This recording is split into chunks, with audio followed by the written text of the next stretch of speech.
kahit gaano kaganda ang iyong kasuotan, kung ang panloob na kalooban mo naman ay hindi maganda, aanhin mo ang magarang damit.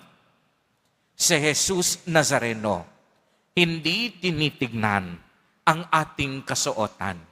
Si Jesus Nazareno, hindi tumitingin sa ating pisikal na kaanyuan. Ang tinitignan niya ay ang kagandahan ng ating kalooban. At sa tuwing tayo'y nagbibihis, panawagan ito mula sa paglalakbay, mula sa isang madilim na buhay, patungo sa kabanalan. Mula sa buhay ng pagiging makasalanan, tungo sa buhay ng tunay na pagbabago. Mula sa maling direksyon, patungo sa damang direksyon. Mula sa madaling na daan, patungo sa isang maliwanag na daan. Ano ang ibig sabihin nito, mga kapatid, kay Kristo? Nais ng Diyos na ang bawat isa sa atin magkaroon ng maganda at malinis na kalooban. Ito ang sinasagisag ng bawat pagbibihis. Ito ang sinasagisag ng bawat paglilinis, na ang bawat isa sa atin, iwanan natin ang ating madilim na nakaraan at tayo ay maglakbay tungo sa isang buhay na puno ng katotohanan, kabusilakan at kagandahan ng loob.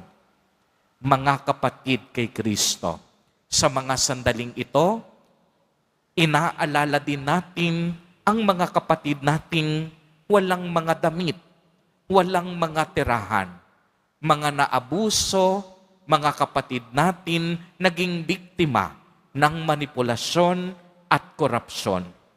Tayong lahat nagdarasal kay Jesus Nazareno ng isang tunay na pagbabago.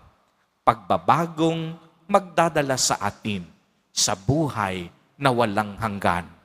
Pagbabalik loob na maghahatid sa atin sa tunay nating lugar at tahanan. At yan ang kalangitan. Bawat isa sa atin naghahangad na mapunta sa langit. Bawat isa sa atin naghahangad ng isang tunay na tahanan.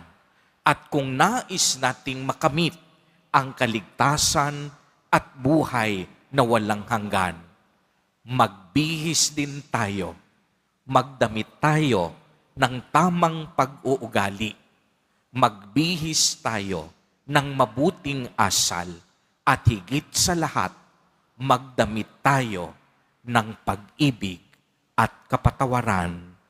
Amen.